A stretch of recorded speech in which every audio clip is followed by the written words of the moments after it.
Ce programme vous est présenté par la région Grand Est. 24 heures en Alsace vous est présenté par le Crédit Mutuel. Une banque qui appartient à ses clients, ça change tout.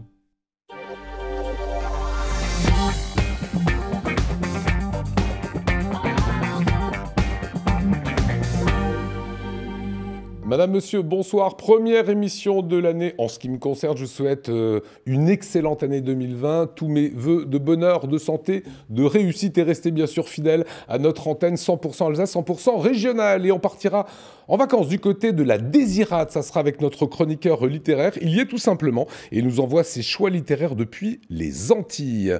Il s'appelle Éric Borner. Est-ce qu'on présente encore le magicien et mentaliste d'Alsace 20?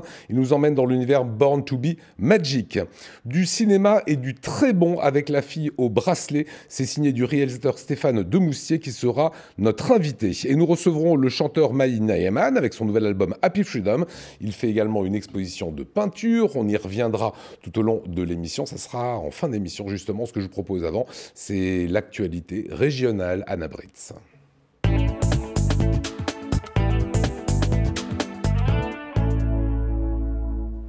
Bonsoir à tous et dans l'actualité ce soir, 68% des Alsaciens souhaitent toujours une Alsace hors du Grand Est. C'est le résultat d'un sondage IFOP à moins d'un an de la collectivité européenne d'Alsace. Demain, c'est le début des soldes d'hiver, une période toujours attendue par les clients et les commerçants. Malgré les nombreuses réductions toute l'année, direction le centre de marque de Roppenheim pour les derniers préparatifs. Et puis, attention, l'épidémie de gastro-entérite est particulièrement forte cette année. On vous donnera quelques conseils pour vous remettre sur pied. À un an de la collectivité européenne d'Alsace, un nouveau sondage réalisé par l'IFOP vient d'être dévoilé ce matin. À la demande des clubs de réflexion et associations en faveur d'un retour à l'Alsace hors du Grand Est, ce sondage révèle 3 points majeurs. La future collectivité européenne d'Alsace reste méconnue du grand public. 2/3 de la population alsacienne souhaite toujours la sortie de l'Alsace du Grand Est, un chiffre stable après plusieurs enquêtes réalisées depuis 3 ans. Enfin, 57% se disent prêts à voter pour un parti politique alsacien qui revendiquerait une Alsace hors du Grand Est. On écoute tout de suite Jérôme Fourquet, il est directeur du département Opinion et Stratégie à l'IFOP. On pourrait penser que le temps passant, eh bien, une partie de la population alsacienne abandonnerait ce projet en disant il y a maintenant des investissements qui ont été réalisés et donc si dans notre cœur on était favorable à l'Alsace, eh bien la raison nous invite à renoncer à ce projet. Or les 3 ou 4 sondages successifs qui ont été faits depuis la fusion nous montrent que la demande est toujours très vivace et très majoritaire pour recréer ce qui a été détruit. On s'aperçoit qu'y compris chez les plus jeunes, on est à plus de 60% des jeunes générations alsaciennes qui souhaitent revoir une région Alsace de plein exercice. Et on sait, nous, d'expérience, que tout ça, ce n'est que du potentiel pour l'instant, qu'ensuite il y aura une concurrence électorale, mais ça montre néanmoins qu'il y a un espace politique qui est non négligeable et qui serait disponible pour soutenir des revendications visant à revenir à une région Alsace telle que le territoire l'a connue historiquement. Alors que la circulation ferroviaire restera perturbée demain sur le réseau alsacien, et ailleurs en France, de nouvelles manifestations contre la réforme des retraites sont annoncées pour ce jeudi. À Strasbourg, elle s'élancera de la place du Maréchal de Lattre de Tassigny, jeudi à 14h. À Mulhouse, rendez-vous à la même heure, place de la Bourse. À Haguenau, une manifestation est-elle prévue le matin à 9h. Et des perturbations sont également à prévoir sur les réseaux Solea à Mulhouse et CTS à Strasbourg. À noter aussi, enfin, que toutes les cantines des écoles de la ville de Strasbourg resteront fermées. Et dans le reste de l'actualité, cela ne vous aura probablement pas échappé, la gastro-entérite est de retour et elle n'épargne pas grand monde. Le Grand Est est même une des régions les plus touchées en France. Alors, comment éviter toute contamination ou se remettre plus vite? Cécile Motz a demandé conseil à un pharmacien. Il faut se méfier de la gastro dans la mesure où ça implique une déshydratation qui est très importante encore une fois chez le nourrisson et chez la personne âgée. Donc il faut bien veiller à ce que les gens se réhydratent et essayent aussi de reprendre des sels minéraux. Il faut savoir que ça se transmet très facilement, effectivement. Donc il faut essayer d'éviter d'être en contact et avoir une hygiène assez stricte, se laver les mains très souvent, si possible porter un masque, utiliser si on ne peut, sinon au bureau n'importe des solutions bactéricides. Ce que les gens en général ne savent pas, c'est que 48 heures à 72 heures après qu'ils aient le sentiment d'être guéris, ils sont encore contagieux. Et attention, car après la gastro-entérite, c'est la grippe qui devrait faire son apparition dans les tout prochains jours. Le coup d'envoi des soldes d'hiver, c'est pour demain en Alsace pendant 4 semaines et non plus 6. Les magasins pourront écouler leur stock d'invendus et si cette période est moins cruciale que par le passé pour les professionnels du commerce, elle n'en reste pas moins attendue. Reportage à Roppenheim, Louise Sobad et Camille Roland. Le calme avant la tempête. En cette veille de début de solde, les 105 boutiques du village de marque de Roppenheim se préparent à la venue des clients. L'année dernière, ils étaient près de 230 000 à affluer durant 6 semaines. Mais nouveauté cette année, les soldes d'hiver seront plus courtes. Le petit point d'interrogation pour cette année 2020 qui commence, c'est que la durée des soldes va être réduite, a été réduite par décret de 6 semaines à 4 semaines, donc c'est la première fois. Donc il y a un petit point d'interrogation sur quel va être le comportement des consommateurs. Après, est-ce que c'est un vrai risque? On n'est pas sur une dépendance extrême au niveau des soldes, donc si on fait un peu moins de business à ce moment-là, on en fera certainement plus un peu plus tard dans la saison. Donc il n'y a pas de grosse inquiétude, il y a plus un point d'interrogation sur quel va être le comportement. À Roppenheim, les soldes d'hiver représentent 13% du chiffre d'affaires annuel. Et pendant ces périodes de forte activité, le site accueille 50 à 100 salariés supplémentaires, soit plus de 700 employés au total. Dans cette boutique de prêt-à-porter, on attend 10 personnes de plus pour renforcer les effectifs. Car la braderie hivernale nécessite aussi tout un travail en amont. Depuis plus d'une semaine, l'équipe prépare le jour J. Il faut trier les marchandises, vérifier manuellement toutes les références qui passeront en solde, réapprovisionner les rayons et changer la disposition de la boutique. Je bip chaque référence pour voir en fait à combien il passe et c'est l'ordinateur en fait qui va me dire s'il passe à 20, 30, 40 ou 50%. Et selon à combien il passe, il faudra tout étiqueter pour que le client en fait quand il vient pour qu'il sache à combien en fait il est réduit. C'est un travail beaucoup plus complet et vu que quand on reçoit la livraison rien n'est étiqueté, donc du coup il faut qu'on check tout à la caisse et qu'on étiquette. Durant les soldes, une grosse quantité de vêtements est mise en rayon. Donc du coup, en fait, j'ai sorti les modèles qu'on n'a pas encore. Donc celui-là, celui-là de côté, celui-là en haut. Mais vu qu'il m'en manque encore 12, à mon avis, on va sortir du doublon. Un renouvellement nécessaire puisqu'ici, la marchandise se compose déjà d'anciennes collections qui affluent régulièrement des points de vente classiques. En temps normal, on met à peu près 8 modèles par référence en magasin, pas plus, pour que le magasin reste visuel et attractif pour le client. En période de solde, on double les volumes. Ce soir et demain matin, un affichage sera mis en place sur les vitrines du magasin. À l'intérieur, des visuels indiqueront aussi les promotions, l'objectif que les clients puissent faire leurs emplettes en toute autonomie. Ils peuvent se retrouver assez facilement du fait que ce soit vraiment par catégorie de produits. Les vestes à l'avant, on continue avec les pulls plus fins. Donc c'est vraiment répertorié par catégorie et par dégradé de couleurs aussi. Et dessus, ils ont à chaque fois ce principe de pastillage et de couleurs différentes qui correspond à certains pourcentages. Aujourd'hui, les portes du village ont fermé exceptionnellement à 17 h. De quoi laisser le temps aux employés de finir les derniers préparatifs, car la journée de demain s'annonce chargée. À Las Vegas, le salon CES, référence mondiale en matière d'électronique et de nouvelles technologies, ouvre ses portes aujourd'hui et pour 3 jours. Dans ses allées, 4 entreprises alsaciennes et parmi elles, l'application Quit, créée en 2017. Cécile Motz a rencontré son équipe juste avant son départ.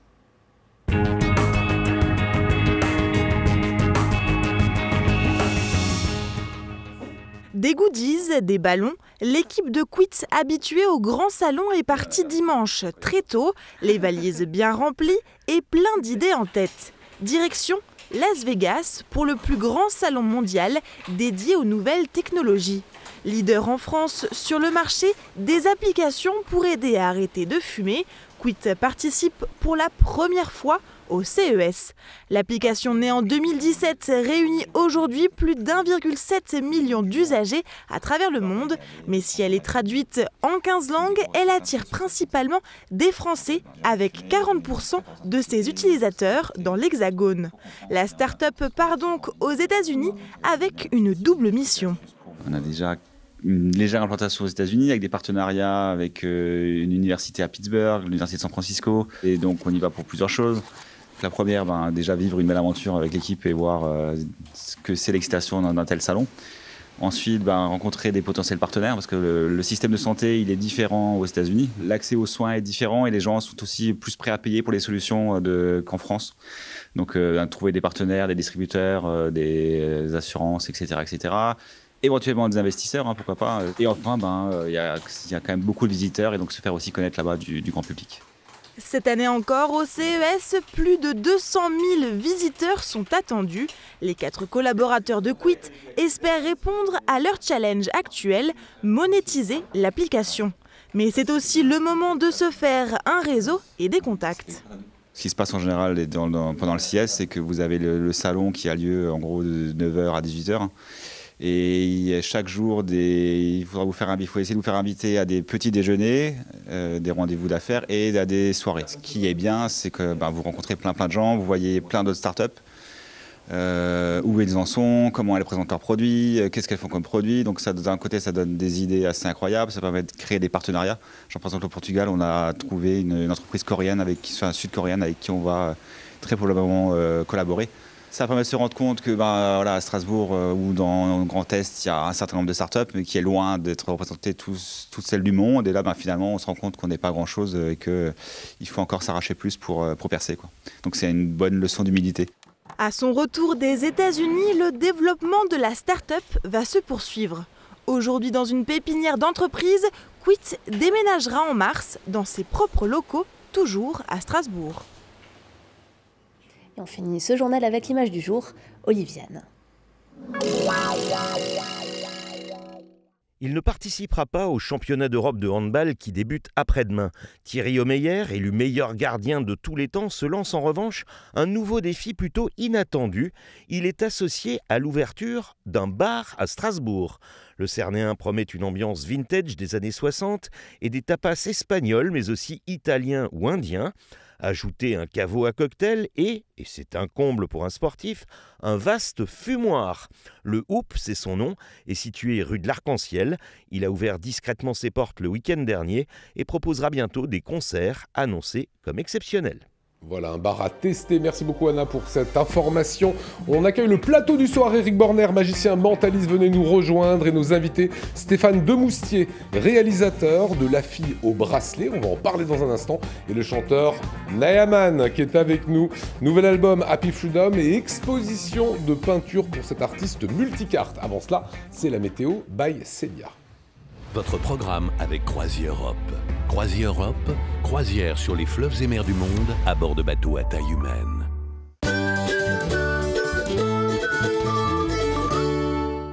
Bonjour à toutes et à tous, ravi de vous retrouver pour votre point météo de ce mercredi 8 janvier. Et c'est une matinée plutôt mitigée qui nous attend entre percées de soleil, nuages et pluie. Et vous le voyez, plus on monte vers le nord et plus le temps sera incertain avec pas mal de pluie prévue dans le nord du Bas-Rhin. Côté Mercure, ça reste stationnaire, légèrement en hausse par rapport à la veille. 3 degrés de prévu un petit peu partout en Alsace et jusqu'à 4 degrés la maximale. Ce sera pour le col de Saverne ou encore pour Fribourg, chez nos voisins allemands.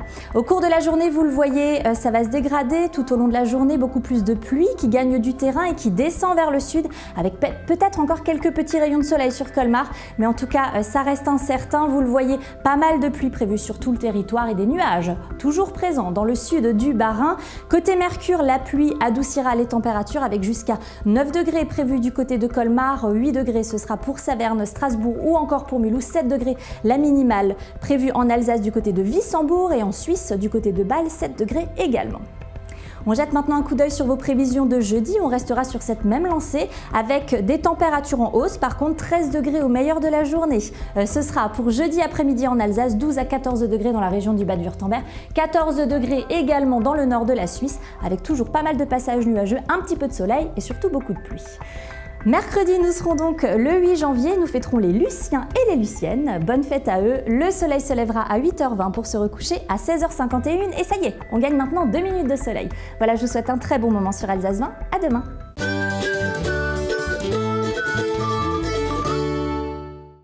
Votre programme avec CroisiEurope. CroisiEurope, croisière sur les fleuves et mers du monde à bord de bateaux à taille humaine. Et on parle cinéma ce soir avec une avant-première au cinéma Star. Stéphane Demoustier, comment allez-vous? Très bien, merci. Ravi de vous accueillir. La fille au bracelet, dernier opus, c'est votre deuxième long métrage. Vous êtes également producteur. Vous aviez fait La Contre-allée de Cécile Ducrot avec un César du meilleur court-métrage. C'était en 2016, excusez du peu. Vous connaissez bien l'Alsace pour avoir tourné du côté du TNS quelques courts-métrages? Je connais bien l'Alsace pour avoir tourné mon premier court-métrage ici à Strasbourg. Et puis La Contre-allée que j'ai produit est un court-métrage qui avait donc le César et qui avait été intégralement tourné à Strasbourg également. Ça aide, une fois qu'on a eu un César, à faire un film après un deuxième long?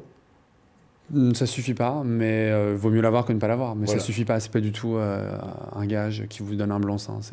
Ça, c'est une légende. Alors pour celles et ceux qui aiment les films de procès, vous allez vous régaler. Et je vous le dis d'autant plus que j'ai vu le film ce matin avec d'autres journalistes. Ça s'appelle La fille au bracelet. D'abord, juste comment est-ce que vous avez mis la main sur cette histoire d'une jeune femme qui va peut-être ou pas, on le saura, pas ou voilà, assassiner sa copine, hein.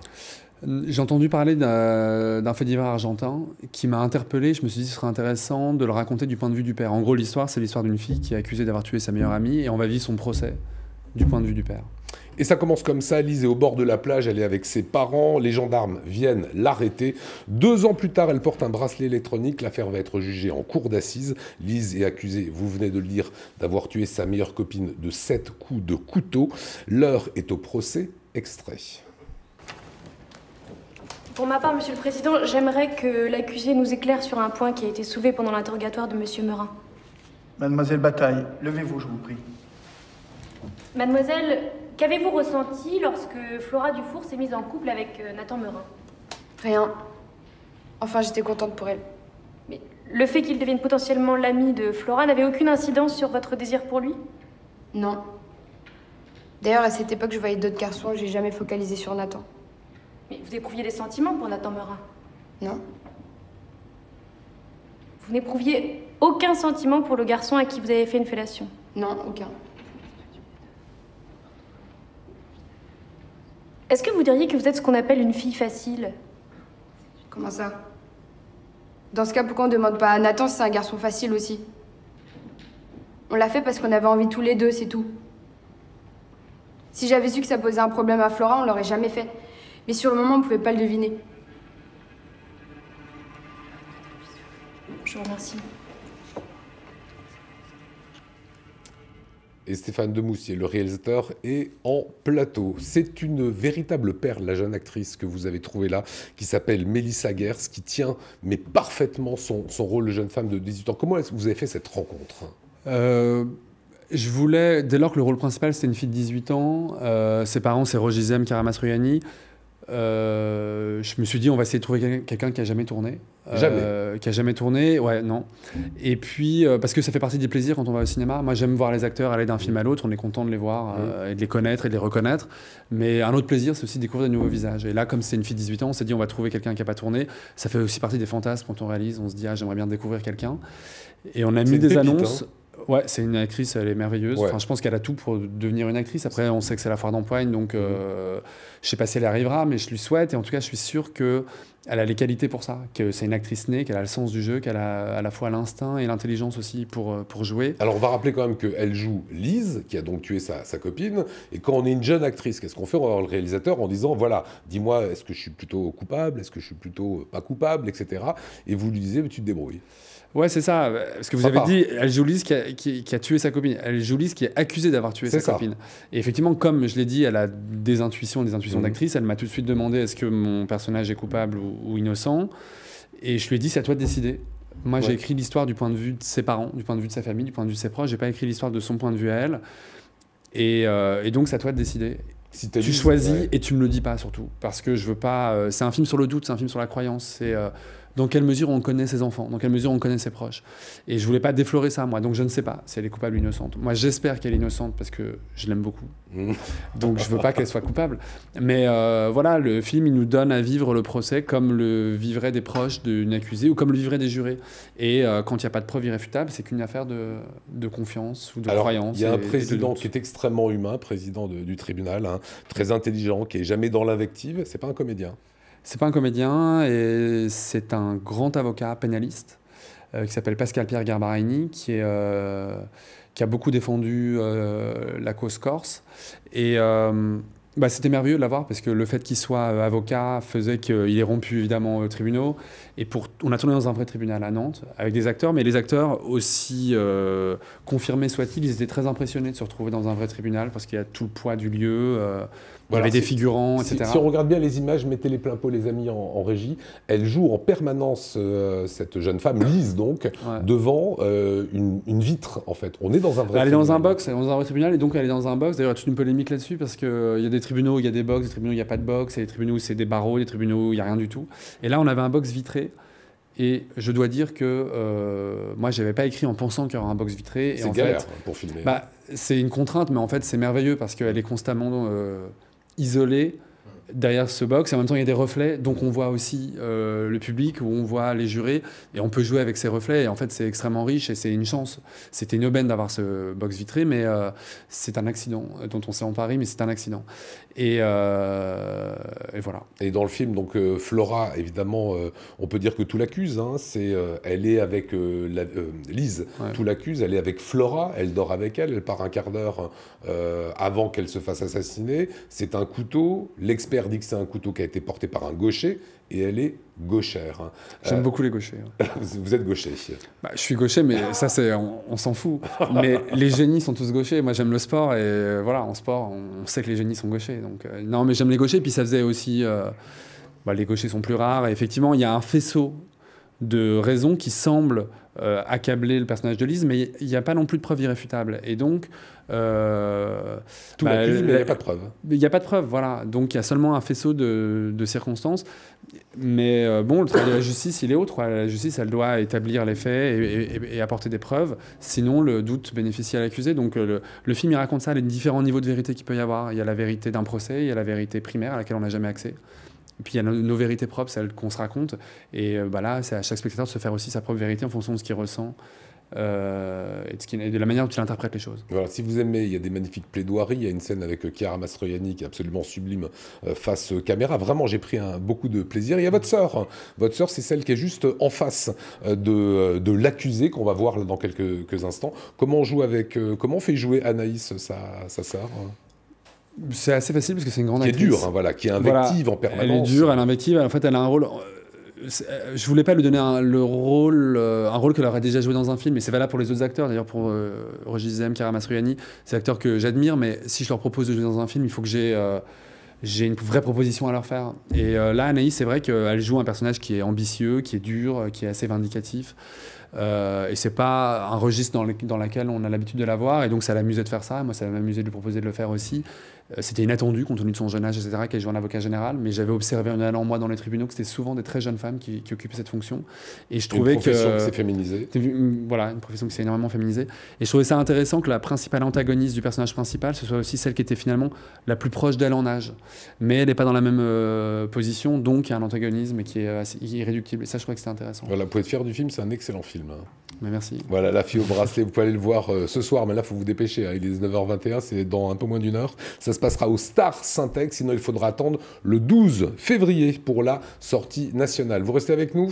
Avec plaisir. Voilà, vous avez même droit à présent à un mentaliste qui s'appelle Eric Borner et il est ce soir en live. Vivez l'expérience DS dans les DS Store Car Avenue, un moment unique et magique.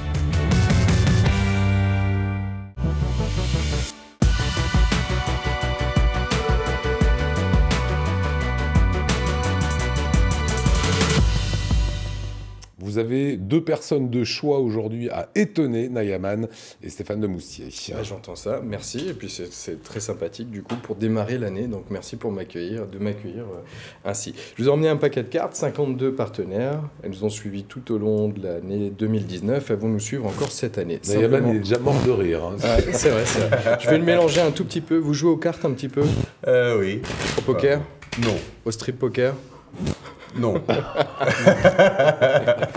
Je vais mélanger le jeu, je vous invite à me dire stop quand vous le souhaitez, simplement pour choisir une carte au hasard, n'importe laquelle. Dites-moi stop. Stop. Ici, récupérez la carte. Si c'est un joker, je la cache. On la change, oui. Et je vous invite même à la mettre entre les mains. Comme ça, on est bien sûr qu'aucune caméra ne peut voir la carte. Je vais continuer à mélanger le jeu un tout petit peu. On va faire exactement la même chose. J'ai entendu que vous maîtrisiez parfaitement l'anglais. Donc Stéphane, stop en anglais quand vous le souhaitez. Arrêtez-vous. Arrêtez-vous, c'est très bien. Mettez la carte entre les mains et gardez-la bien entre les mains. Vous avez le temps de voir quand même? Ah non, on peut regarder tout à l'heure, pas pour l'instant, pas pour l'instant. C'est une bonne réflexion, Lionel. Okay. Je vous prends un parti, Marcel n'est pas là, je mélange un tout petit peu. Ouais. Je fais défiler le jeu, juste me dire stop. Prêt? Ouais, stop. Ici, récupère la carte. Je la regarde si pas. Un joker, on la change. Je peux la regarder et la mettre entre les mains, sans la regarder. Ensemble, je vais vous demander de vous synchroniser, vous vous regardez dans les yeux, et au compte de 3, je vous laisserai une respiration. On va faire défiler le jeu, et vous pouvez me dire stop ensemble. Si vous me dites bien stop au bon endroit, on peut tomber sur un joker normalement, d'accord? Regardez-vous dans les yeux. 3, 2, 1, prenez une respiration. Dites-moi stop quand vous le souhaitez. Stop. Ici, vous étiez parfaitement synchronisé.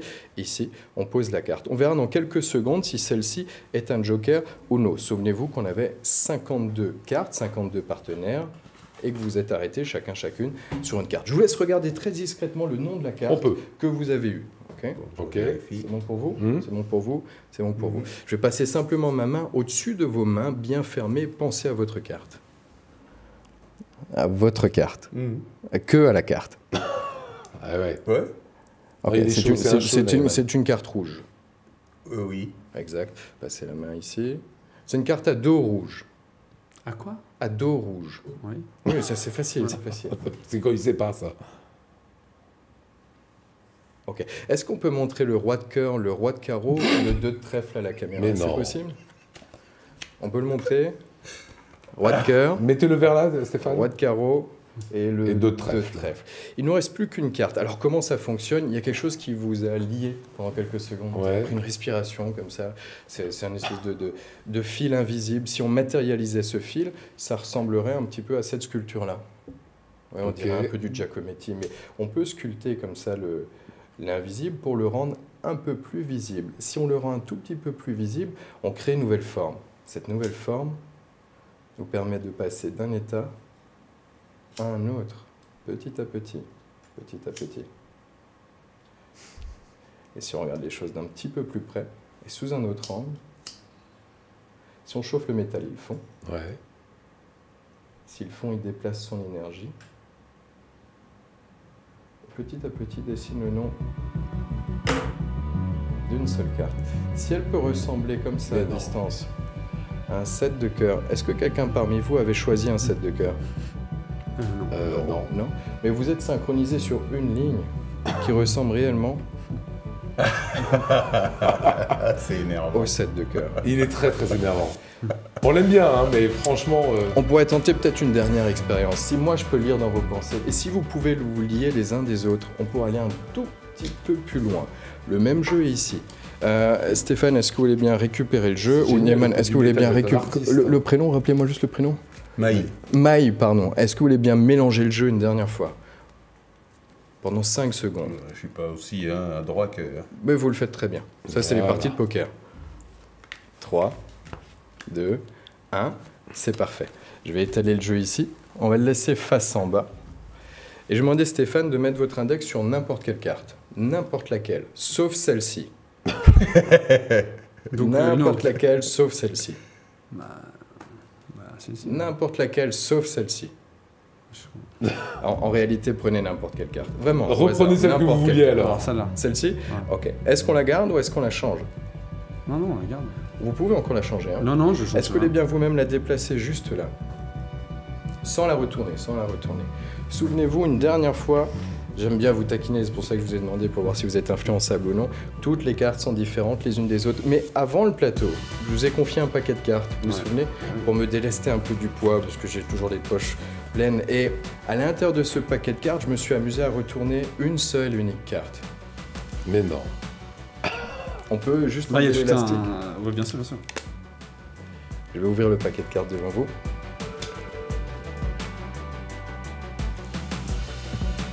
Ici. J'ai pris exprès un paquet de cartes avec un dos différent, mais à côté du 2 de trèfle, j'ai retourné un joker, mais à côté du 2 de trèfle, je me suis amusé à retourner une carte, une seule, ici face en bas. On a parlé de synchronisation, on dit qu'il n'y a pas de hasard dans la vie, mais que des rendez-vous. Est-ce que vous voulez bien regarder la carte que vous avez retournée? Un valet de carreau? Est-ce que vous voulez bien regarder la carte qu'il a retournée? Qu'il a choisie? Valet de carreau. Valet de carreau. Et il est énervant. Bienvenue nos amis. Il s'appelle Stéphane. Écoutez bien Maï, il s'appelle Eric Borner, c'est un incroyable mentaliste. Voilà, dans un petit instant, on va découvrir votre actualité, Maï Nayaman. On reviendra quelques instants sur votre film La fille au bracelet. C'est juste après cette toute petite pause.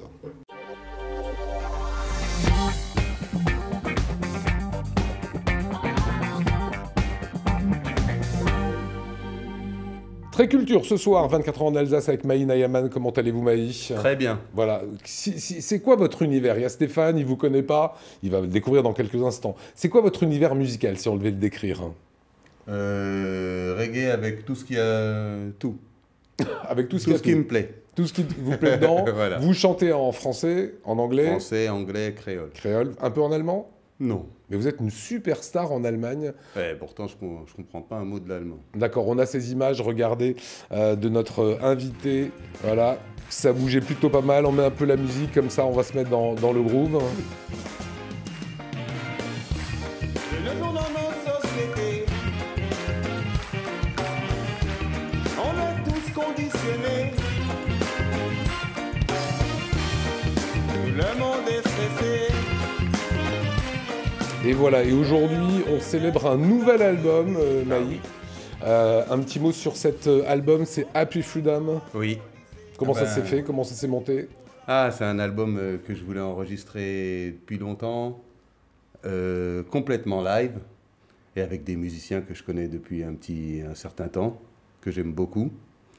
Et donc du coup, on s'est rassemblés et on a enregistré live pour avoir les sensations comme dans le bon vieux temps. Voilà, et vous allez le défendre sur scène. C'est quoi, votre univers, c'est sur scène que c'est le plus sympa? C'est la scène que je préfère, oui. C'est ça, hein? Ah oui. Alors, on a un petit extrait à l'ancienne, un petit mot sur le texte à l'ancienne, parce que c'est un vrai texte à l'ancienne, là. Ah oui, oui. En fait, ça parle de jeunes dans la banlieue parisienne. C'est un peu mon vécu, mais c'est un condensé de vécu. Et j'en ai fait un seul personnage, comme si... Ou à l'époque, on ne mettait pas de préservatif, la vie était plus libre, plus insouciante. Voilà. Et on rappelle que vous avez, vous, commencé la musique aussi dans des hôpitaux, parfois hôpitaux psychiatriques. Dans un hôpital psychiatrique, oui. Vous chantiez pour donner un peu de bonheur? Pour des patients. Pour les patients qui étaient internés là-bas à Neuilly-Plaisance. Ça, c'est vraiment les débuts. Oui. Allez, voici à l'ancienne, extrait du nouvel album, Happy Freedom. Regardez. Il était une fois un petit Renoir dans la banlieue parisienne. Il pensait trop donc il avait la haine, toujours en train de galérer dans les queblots. C'est normal dans le ghetto, trouve pas de boulot. Alors, il tape dans le touchy, dans le parc avec ses amis. Et des fois il tape dans la bière. La forte tu connais, celle qui fait monter la beurre. Son nom c'est Caliman, c'est pote l'appelait Caliman. Ganjaman c'est pote l'appelait Ganjaman. Caliman c'est pote l'appelait Caliman. Quand le monde devient fou, un spliff il est tout doux. Hip-hop à l'ancienne. T'as commencé sans capote mon pote à l'ancienne. Génération hip-hop à l'ancienne. T'as commencé sans capote mon pote à l'ancienne. Ragamuffin. Voilà, Maï Nayaman, nouvel album. Votre génération à vous, c'est quoi? C'est le hip-hop? C'est les années 90 hein? Oui. Il le dit, le mec a pris 50 ans. Voilà.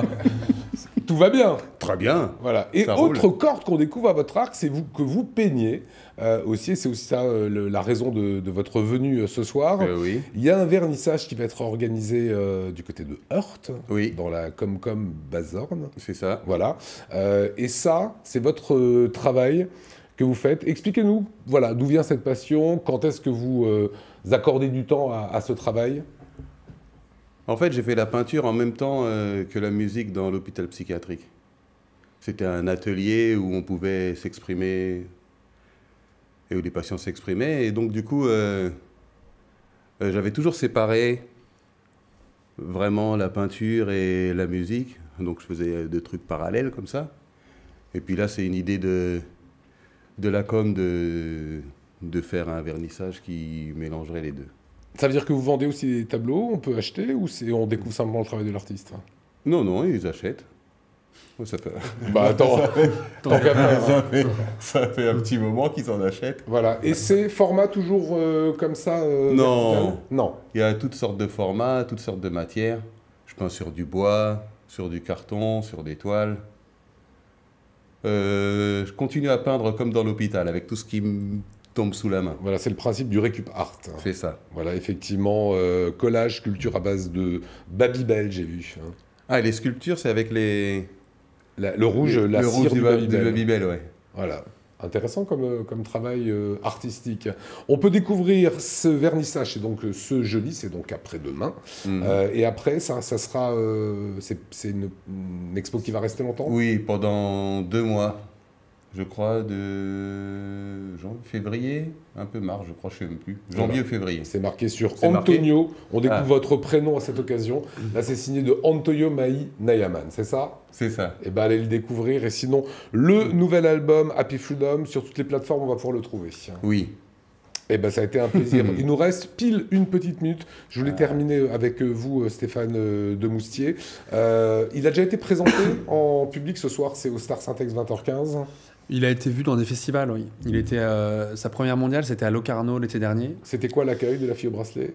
C'était un bon accueil. Locarno, c'était magnifique. C'était une séance en plein air. C'est la plus grande séance en plein air d'Europe. Il y a 8000 personnes. Donc on fait un film. Moi, ce que j'aime dans le fait de faire des films, c'est qu'il y a plein d'étapes. On écrit, on est seul. Le tournage, il y a une espèce d'effervescence, on est beaucoup. Puis après, à nouveau, montage, on est 2 avec le monteur. Et puis là, d'un seul coup, on le montre. Et c'est très...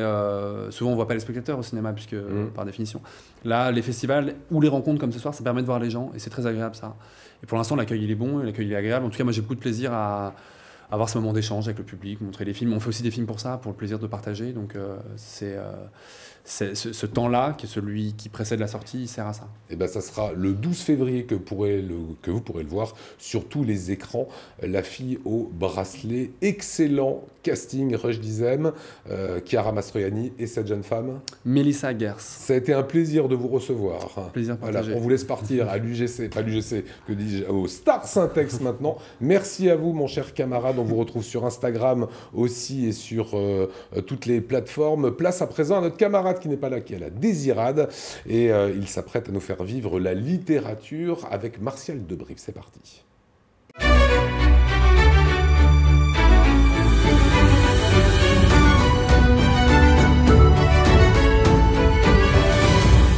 Bonjour à toutes et à tous, ravi de vous revoir en ce début d'année à la Désirade. Nous sommes au large de la Pointe des Châteaux en Guadeloupe et je vous avais chroniqué un livre absolument exceptionnel en tout début d'année.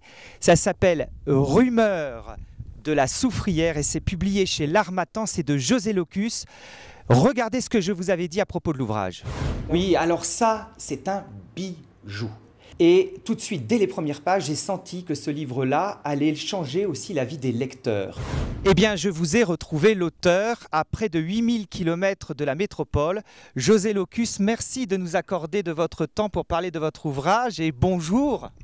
Oui, bonjour. Je salue tous les téléspectateurs d'Alsace, mais aussi d'Outre-mer, de la Réunion, Mayotte, jusqu'à la Désirade. Alors, José, j'ai 3 livres en main. Rumeurs d'Outre-mer, Rumeurs de l'Aube en Outre-mer et Rumeurs de la Soufrière. Dites-moi, José, les rumeurs, c'est quelque chose qui vous passionne ?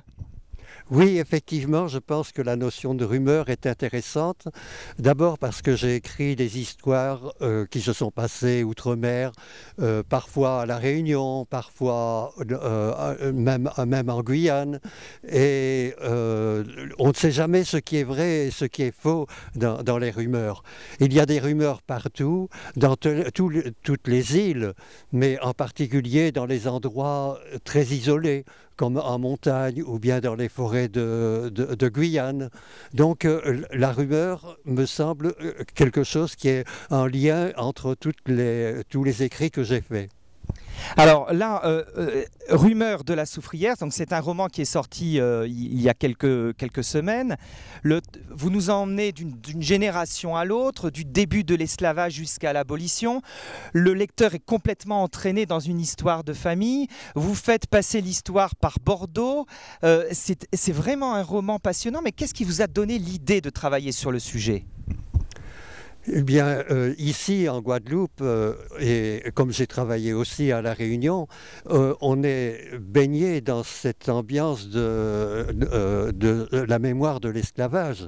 Donc c'est quelque chose qui nous tient véritablement à cœur. D'autre part, j'ai voulu quand même parler de l'esclavage d'une manière un petit peu originale, parce qu'il y a eu beaucoup de livres sur le sujet. Mais là, j'ai choisi de voir le point de vue d'une famille qui est plutôt bienveillante et qui, à travers 3 générations, a connu cette période de l'esclavage. Alors pourtant, lorsqu'on lit l'ouvrage, on apprend plein de choses sur l'histoire de la Guadeloupe. On apprend énormément sur l'histoire de l'esclavage. On est plongé, certes, dans le suspense, dans la passion, dans les rapports humains, mais aussi dans le quotidien de ces Guadeloupéens qui vont vivre au fur et à mesure des périodes complètement différentes. Et quand on met les pieds en Guadeloupe, avec cet ouvrage, Rumeurs de la Soufrière, vous ne verrez plus jamais la Guadeloupe comme vous pouvez la voir au jour le jour lorsque vous venez en vacances. Est-ce que c'est aussi ça que vous avez voulu transmettre, José ? Oui, certainement, parce que j'ai participé à certaines manifestations avec des résidents ou des Guadeloupéens et j'ai beaucoup lu, je me suis beaucoup documenté sur ces années-là et c'est vrai que quand on est loin des Antilles ou des pays d'outre-mer, eh bien on ne se rend pas exactement compte. Il m'a fallu vraiment être sur place pour vraiment comprendre la mentalité de toutes ces personnes dont les parents, les grands-parents ont souffert de cette période absolument abominable. Alors, ce qui est absolument exceptionnel, c'est que vous vous retirez dans un endroit qui est paradisiaque pour écrire vos romans et à la fois, on y sent tout le plaisir que vous avez, puisque l'ouvrage est à la fois documenté, mais on sent que vous avez pris du temps pour l'écrire. Hein. Il y a un rapport à l'écriture qui est particulièrement intéressant. Je ne peux que vous recommander une nouvelle fois Rumeurs de la Soufrière.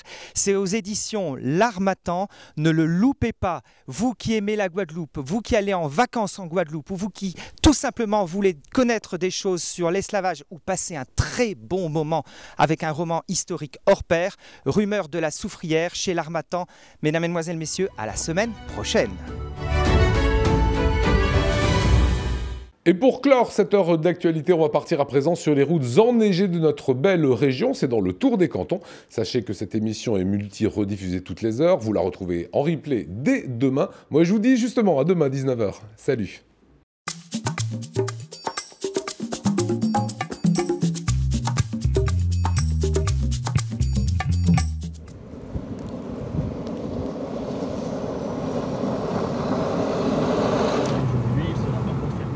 9h ce matin, parking de la Côte 1000. Depuis cette nuit, la neige tombe sur le massif du Champ du Feu. Frédéric et son équipier parcourent le secteur depuis bientôt 4 heures. Leur mission de la matinée, déneiger un itinéraire de 50 km de route départementale. Pour l'équipage de la déneigeuse, la journée a commencé de bonne heure. Je me suis levé à 3h30, j'ai pris mon café, je suis parti au boulot. À 5h, on a décollé. Et puis depuis 5h, on est dans le camion, il est 9h22 et on n'arrête pas de déneiger. La route était bien enneigée, elle est un petit peu verglacée en dessous et on a eu en hauteur entre 7 et 8 cm de neige par endroit. On a eu une belle couche de neige là. Cette nuit, on a été gâtés. Ah, j'adore, c'est vraiment fabuleux. C'est un super boulot qui est super intéressant, qui est diversifié. Et puis là, on n'a pas de chance, on n'a pas le soleil, mais d'habitude, quand il y a le soleil, c'est encore plus beau, quoi. Là, je vais faire la 130 parce qu'il y a une voiture qui est bloquée là-bas. Au niveau de la carrière, on va aller voir si on arrive à dégager quelque chose. Les équipes du département sont mobilisées dès la fin de l'automne en prévision des premières neiges et jusqu'à la fin de l'hiver. Si ces dernières années, les gros épisodes neigeux se font plus rares, la période hivernale reste un temps fort pour les hommes en jaune, l'occasion pour les conducteurs des engins de faire la démonstration de leur savoir-faire. C'est beaucoup de concentration, mais par contre c'est aussi un plaisir quoi, de pouvoir d'avoir un gros camion entre les mains et puis d'avoir la chance de faire du déneigement, c'est vraiment très agréable, quoi. Mais c'est beaucoup de concentration. De toute façon, on fait ça par plaisir, on ne fait pas ça par nécessité non plus. Alors le boulot, bien sûr, mais c'est vraiment un plaisir le déneigement. On l'attend avec impatience, la neige.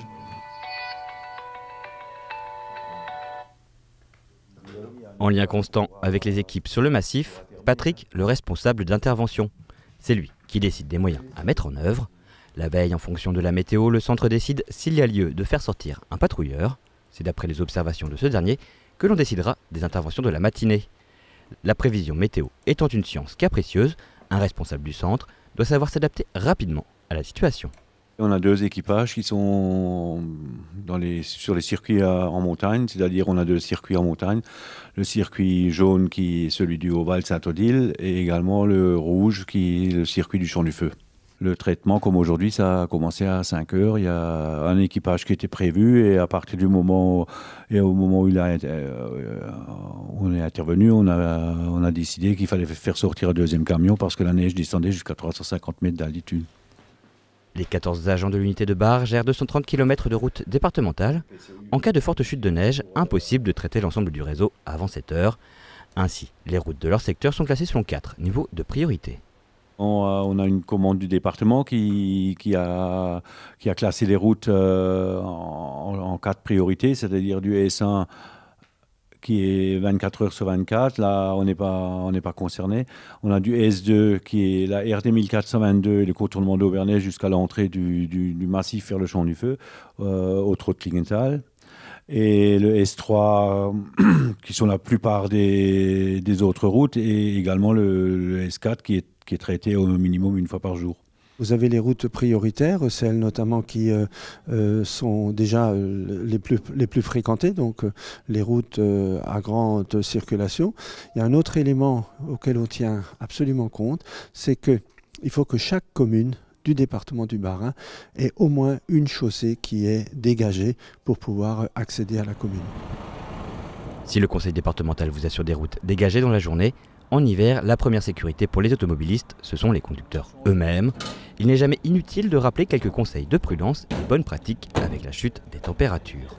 Aujourd'hui, on a la possibilité d'avoir l'état ou la météo déjà 2-3 jours par avance. Donc ceux qui sont obligés de partir de bonne heure pour aller travailler ou même pour d'autres déplacements, eh bien, je crois que la première des précautions, c'est de regarder la météo, ça c'est une chose. Et ensuite, bien en amont aussi, il faut équiper le véhicule en pneus neige. Je crois que chez nous, dans notre département, c'est quelque chose qui est absolument nécessaire.